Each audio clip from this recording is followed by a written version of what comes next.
Chapter 2. I was glad to get back to the orphanage because I'd been looking forward to seeing Cheryl. A new social worker had been assigned to me. Her name was Mrs. Semple, and she told me she would find a home for Cheryl and me together. Maybe she said she would try. I didn't understand that. When I found Cheryl was no longer at the orphanage, I thought she had already gone to our new home. I wondered how come I wasn't sent there too. But the day soon arrived when Mrs. Semple came for me. I was really excited, but I pretended nonchalance. I figured that if they knew how much I wanted to move with Cheryl, they might take me to another place or else leave me at the orphanage. So Mrs. Semple was now taking me to the Dion family. When we arrived, I jumped out of the car looking for Cheryl and wondering why she wasn't outside waiting for me. The front door was open to us, and there was a pleasant looking lady. I walked in, looked around, and asked, "Where's Cheryl?" Mrs. Semple realized that I had misunderstood her and that she tried her best to explain to me, but I wouldn't hear her. She assured me, "Don't worry about Cheryl. She'll be well taken care of in her new home." "But I can take care of Cheryl," I said indignantly. "I want my sister." "April, you'll be going to school now, so don't make a fuss." Mrs. Semple had a hint of exasperation in her voice. "Why don't you come into the kitchen, April? I've got some milk and cookies waiting for you." Mrs. Dion, my new foster mother, spoke up. For some reason, she reminded me of my mother. Obediently, I followed her and sat at the table. The two women went into the living room, leaving me there, alone. My eyes were stinging as I took a bite of an oatmeal cookie. The tears spilled over and rolled down my cheeks. I was so sad, so lonely, so confused. Why was all of this happening? St. Albert was a small French Catholic town south of Winnipeg. The Dion family lived on the outskirts not far from the Red River. It was September 9th of 1955 when I moved there, and the three Dion children went into their fourth day at school. Usually they came home at lunch, but on this day it had been raining quite heavily, and they had been allowed to take their lunches to school. It was mid-morning when I arrived, and I spent most of the day moping around the house, fretting over Cheryl. In the afternoon, Mrs. Dion turned on the television set for me. I'd never seen one before, and I sat in front of it, transfixed. I was still sitting there when the Dion children came home. The oldest was Guy, who was 12. Then there was Nicole, whose room I would be sharing. She was 10, and the youngest was 7, old Pierre. They were all friendly and polite, and only Pierre asked me about my hair, which was still ridiculously short. Of course, I was very shy and I couldn't look them in the eye. They reminded me of the rich white kids in the park, so I was amazed at their friendliness. I had come on Friday, so the next day I got up at 8 with everybody else, had breakfast, and then waited for Nicole to finish her Saturday chores. Meanwhile, Guy swept out the garage, washed the car, and collected all the garbage. When they were finished, we all went to the vegetable garden to do some weeding. Pierre and I carried the boxes of weeds over to a pile which was to be burned. We stopped for lunch, which Mrs. Dion brought outside for us. When we finished, some other kids came over and we had all played dodgeball. By the end of the day, I'd forgotten how lonely I was. The next day, when we got up, Mrs. Dion came into our bedroom, got out a real nice dress for me from the closet. She told me it had been Nicole's. I saw that there was some more nice clothes for me, and I was very happy. I thought now I was rich too, just like those other white kids. We went to Mass that morning. I didn't like it. I was fidgety from having to stay still for so long. But after Mass, we had a nice big Sunday dinner. When the dishes were done, we all piled into the car to go on one of Mr. Dion's excursions to find plants to bring back to his gardens. On these trips, Mr. Dion would tell us about the trees and the plants and the wildlife that lived in the forests. Of course, I didn't learn much on that first trip. I was excited about the venture and exploring things by myself. Monday was my first day at school. Mrs. Dion came with me that day while the others rode on their bikes. I was scared and excited at the same time. When I was introduced to the rest of the class, I was also shy. I couldn't look at any of the other children. All I knew was that there must have been at least 100 kids in that classroom. By the end of the first week, a few of the girls had deemed me acceptable enough to take possession of me. That is, they made it clear to the others that I was going to show them the ropes, or they were going to show me the ropes. At recess time, I played jump rope with them, along with hopscotch and other such games. Although I found them bossy, even haughty, I was very grateful for their acceptance. I learned that I had been baptized as a Roman Catholic when I was a baby. Therefore, I had to study catechism and prepare for my first communion in the springtime. Since the majority of the students were also Catholics, we had catechism classes every day at school. Every evening, I was obliged to learn my prayers in French, so when they were said at the church, I would be able to say them too. I memorized all of the acts, There were a lot of them: the act of love, the act of charity, the act of faith, the act of penance. I was allowed to learn the prayer for the confession in English because later I'd be telling the priest my sins in English. I also learned the answers to all the questions in my manual, and there had been a lot of things that which puzzled me. My parents had done a lot of mortal sins because they never had gone to Mass on Sundays. That meant they were going to hell. I didn't think that I wanted to go to heaven so much after all. Another thing was that the church was infallible, never to be questioned. Yet I couldn't help it, nor could I ask anyone else about it, or they would know that I, April Raintree, had sinned. By October, all the vegetables and crab apples had been canned, and Mr. Dion had made his last trips to the transplants for his garden. I had settled in at school, and I found that this home could be as safe and secure as the tiny one on Jarvis Avenue. Sometimes, when it was windy, cold, and gray outside, I even enjoyed the cozy feeling of being with a family, at the same time yearning to be with my own. Back then, there was a lot of good shows on television. It made one yearn for adventure, and also for pets just like the ones on TV. First, there was Tornado, Zorro's Black Stallion. Then there was Rin Tin Tin, a big German Shepherd, and of course Lassie. I wanted them all. When I grew up, I would have German Shepherds and Collies and Black Stallions and White Stallions and Palominos too. I spent many church hours thinking what it was going to be like. By November, my hair had grown long enough that the other children in the school who had teased me stopped. Mrs. Dion told me I could grow it as long as I wanted to. But even better than that, she told me that I'd be going to visit Cheryl and my parents at the children's aid office. I circled the date on the calendar, then waited with impatience and excitement. When the day finally came and Mrs. Semple came to pick me up, I suddenly remembered those horrible dreams. I was very quiet on the trip to Winnipeg. What if something happened? What if Mom and Dad got too sick and couldn't come? What if Cheryl couldn't come? Why the glum face, April? Aren't you glad you'll be seeing your parents and sister again? Mrs. Semple asked me. Oh, yes, I almost shouted, fearful that Mrs. Semple would turn the car around and it would end up being me who didn't make it. I was the first one there, and I had been taken to one of the small sitting rooms down the hall. Mrs. Semple showed me some books and toys with which I could occupy myself while I waited. Then she left, shutting the door behind her. I chose to sit on the edge of the chair and stared real hard at the closed door, wishing with all my might that the next time it opened, there would be Dad, Mom, and Cheryl. I could see movements going back and forth through the thick, frosted windows. What if they all went to the wrong room? Maybe I should wait in the front waiting room. Better yet, maybe I should wait downstairs at the front entrance.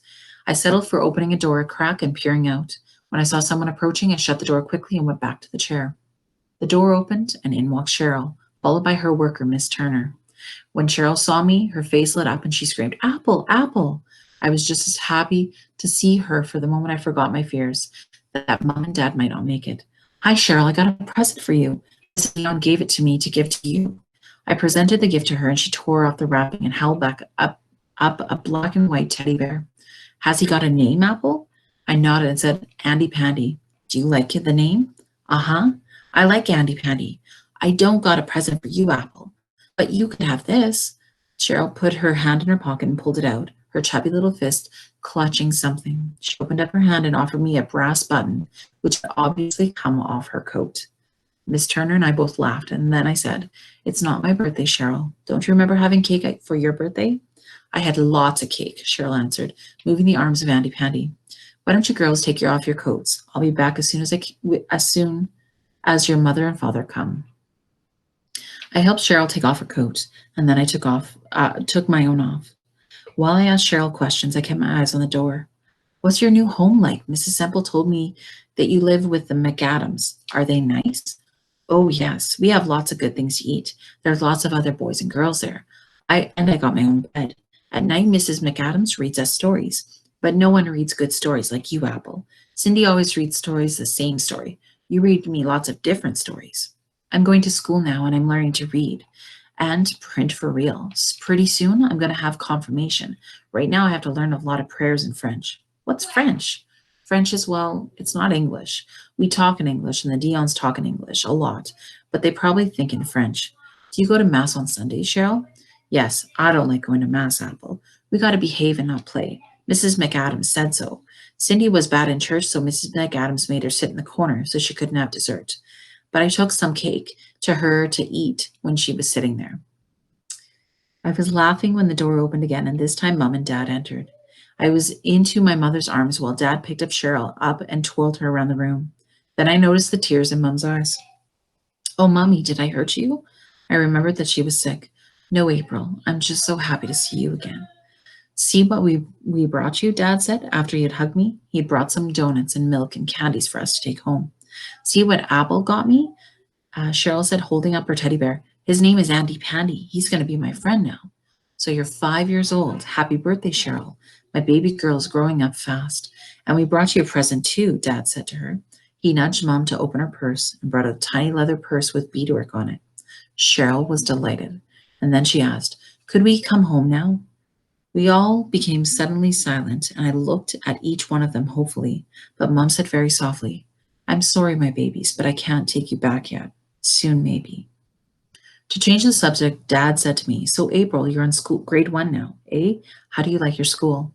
I realized he wasn't all that interested, but I told him anyways. I didn't tell him how much I liked the Dions, and I liked living there because I felt that I would hurt their feelings. Besides, going back home with them was my first choice. We had our snack and we talked some more. Cheryl talked and the most because she liked to talk. Too soon, though, Cheryl's worker returned to say that it was time to leave.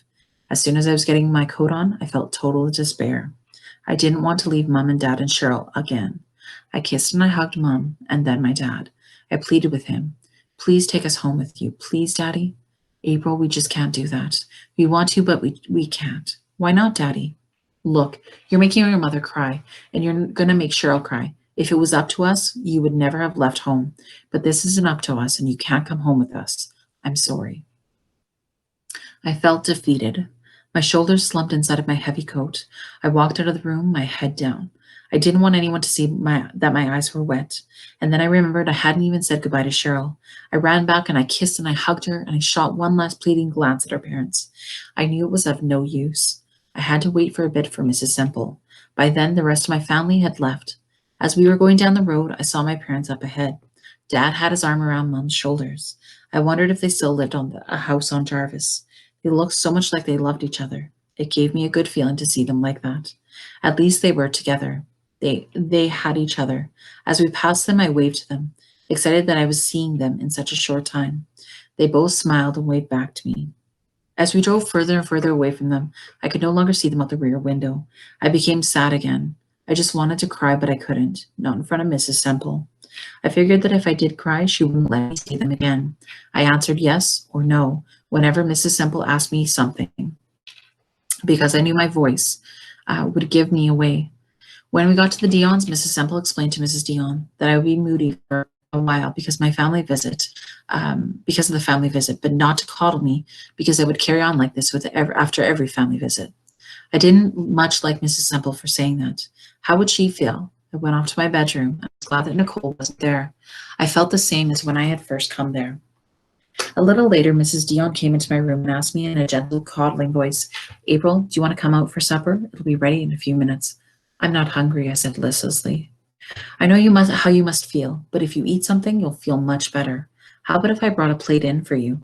Nicole can do her homework in the kitchen tonight. Mrs. Dion patted me on the arm and left. I ate all the food on my plate that night, knowing it would make Mrs. Dion happy. When I finished, I took my plate and my glass to the kitchen.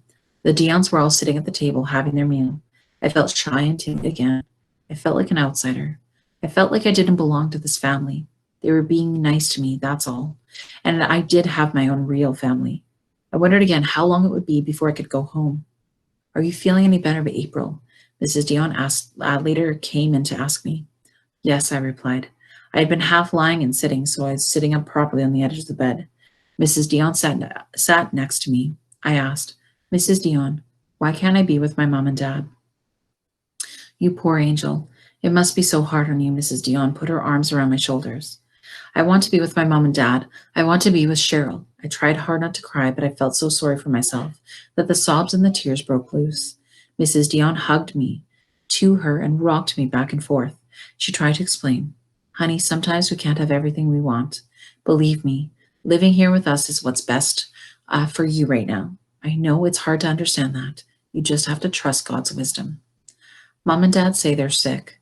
They say that when they're better, we can go home with them. But they used to take a lot of medicine before and it never made them any better. So will they ever get better, will they? They never will take us home with them, will they? Honey, that medicine that your mom and dad take does not make them feel better. Does make them feel better, but not for long, and not in the right way. Someday you'll understand that. For now, just keep loving them and praying for them, and try to be happy with us. We all care for you very much, April. I know, it's just that I belong to my mom and dad. That's true, April. Mrs. Dion came and gave me a big hug and then stood up. Come and join us for the rosary now. Tonight we'll say it for your family. I did feel a whole lot better, but I wondered whether about the mysterious medicine. My first Christmas with the Dions was the most memorable because it was celebrated so differently than when I was with my family. We went to bed right after supper, but of course we couldn't sleep for a long time. Then Mrs. Dion came to wake us up so we could go to the midnight mass. As we walked to church, it was snowing, but it wasn't cold. The snow shone like a million sparkling diamonds. The mass seemed endless that night, but relief was provided by the choir singing Christmas hymns. After it was over, we all went back home and gathered in the living room to open up all the presents. That's what stood out for me, all those presents. I got a set of books, puzzles, games, a doll, and I couldn't decide which present to play with first. In the kitchen, Mrs. Dion had set out all the best dishes, and all the baking she had been doing was displayed. By the time we had eaten, it was almost 4 in the morning. It wasn't long after Christmas that I received the very first letter from Cheryl. I was amazed that she could print, and she wasn't even in school or anything. There were spelling mistakes, and some of the letters were reversed, but I could make out exactly what she meant. January 5th, 1956. Dear Apple, how are you? Mrs. Adams told me to ask that. I got lots of presents, a doll and some books and my very own, and some puzzles and games to play with Cindy and Jeff and Fern, and some crayons and a coloring book. When they are at school, I color a lot and look at my books. I am learning to read and print and count, and Mrs. McAdams says I'm a fast learner. I wish I could go to school. Jeff is a bad boy. I is good. I is a good girl like Daddy told me. I miss you, Apple. I miss Mommy and Daddy. Love, Cheryl Raintree. P.S. I learned how to spell some words. I had never written a letter, and I was sure I'd learned to write one that day. Nicole helped me write it, and I made sure that my letter was a little bit longer than hers. Our next family visit came in February. Until then, I had begun to feel better about being part of the Dion family. Like all our future visits with our parents, the pattern would be the same. From the day I was told about the coming visit, I would be excited, and the excitement would mount until the day of the visit. And then when I actually saw our parents and Cheryl, it was a constant high for those first few hours. As soon as the social worker came to tell either Cheryl or me that it was time to go, I turned instantly despondent and would stay that way for maybe a week or more. But for those few hours, I was with my real mom and dad and my real sister. I loved them and they loved me, and there were no questions or ties or loyalties, just family. I loved the Dions because they took care of me and they were nice to me. They were deserving of my love because I had nothing else to give of them. But mom and dad were different. It didn't matter if they were sick and couldn't give us anything. I thought then that I would always love them, no matter what. Cheryl and I did ask them when we would go back with them. We would always ask them that, and they would always promise us soon, as they got better, we would all be together again. So I had hoped that I knew it wouldn't be long before we once again had our own home. The next big event for me was my birthday. Mrs. Dion gave me a small birthday party, and some of the girls in my class came to it. I got a present and a card from Cheryl. After that was my first communion. I felt more grown up because from then on I was able to receive communion. I bragged about this to my parents at our summer visit, but they didn't seem at all interested. Then I remembered that they had never gone to Mass, and I realized they probably knew they would be going to hell. I wanted to tell them that if they went to confession, and then if they went to Mass every Sunday, they too could go to heaven. But I felt awkward about the whole thing, so I didn't say any more on religion. Cheryl had been going to kindergarten, and she told all about how she could read and print while most of her classmates were still learning their ABCs. She was still very funny, and she always made Mom and Dad and me smile. Most of the time, she had no intention of being comical. I sure did a lot of wishing. Once I was back with the Dions. It was after that family visit that I received another letter from Cheryl. August 20th, 1956. Dear Apple, how are you? Mrs. McAdams, I got our school things, and I was so excited to go to school for real. I'll be in grade 1. Apple, on Sunday I was bad. I did not mean to be. I wanted to see the little people who lives on the radio. I could see the little lights on. The radio fell on the floor. The lights won't even work, and those people are dead. I'm scared. Mr. McAdams is mad. He asked who broke it. I was too scared. I didn't say nothing. Don't tell Mommy and Daddy, please, Apple. I'm so scared. Love, Cheryl. I felt so sorry for Cheryl. I used to feel scared like that at the orphanage. I knew what that felt like.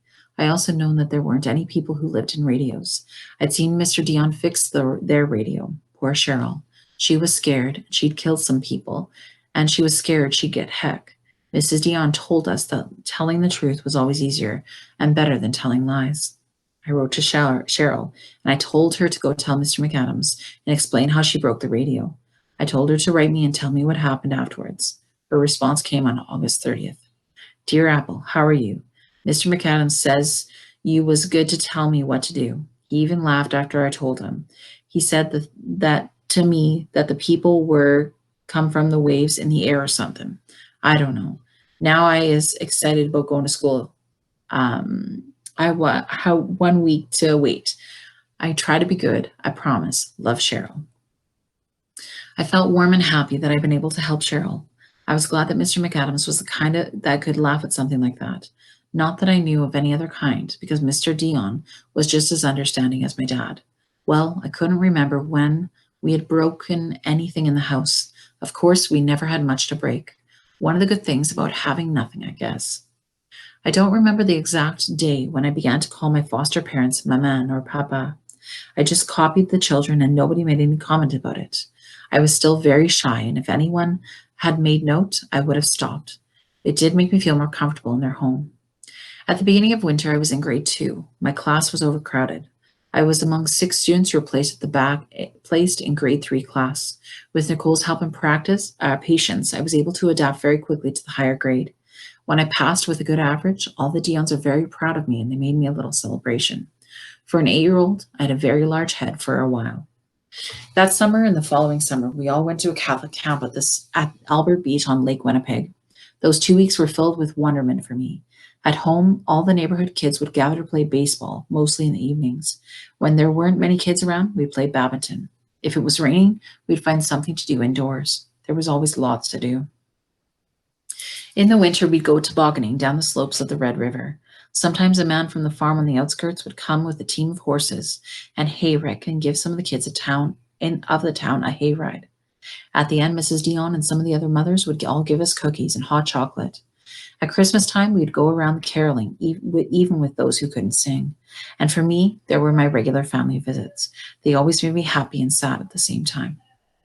Mrs. Dion had always been a happy, cheerful person as long as I had been there, and she'd never been sick in bed. I must have been the last to sense the change in her.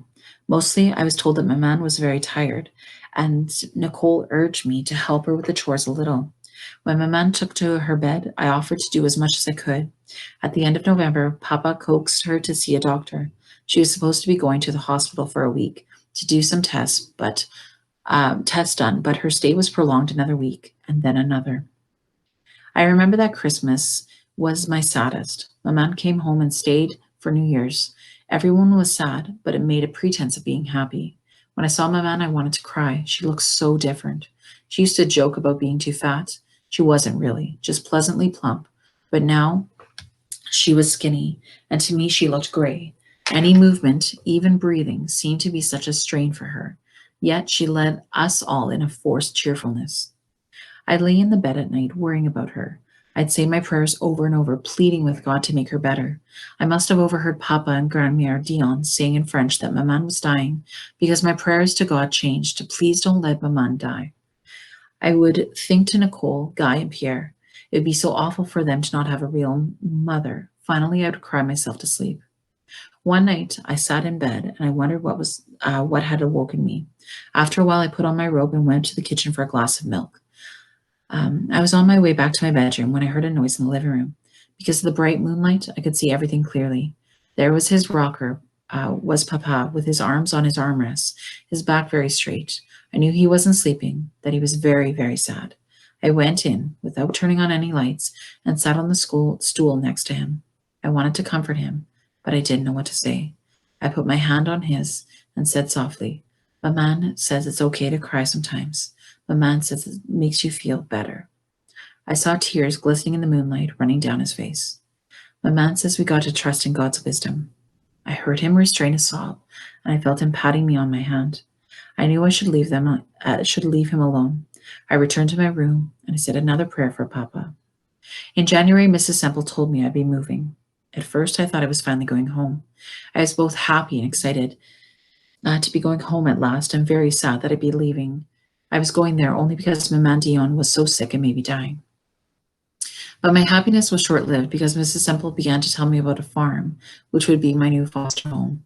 I was permitted at last to a last visit with Maman in the hospital. She smiled when I walked into her hospital room, and after asking me about the school and other things, she said, "April, I want to say goodbye to you. We're all very sorry to see you go, but the final decision was theirs. You understand that, don't you?" I nodded slowly, trying hard to smile courageously. I couldn't talk because of the lump in my throat. She continued, "I wanted to say some things to you before you. Papa told me how you gave him comfort. We all love you very much, April. When life seems unbearable, remember there's always a reason, April. You're a very special person. Always remember that. Mrs. Semple says the home you're going to is a fine home. I'm sure you'll be happy there. I love you, my man." And it was the first time I'd ever said those words. To me, they were precious words to be used on very special people. When I saw how much she appreciated hearing those words, I was glad I had said them. There were tears all around us when I said goodbye to the rest of the Dion family. I had promised to write and always keep in touch with them. I had left them with the hope of either coming back to live with them or returning to my own home.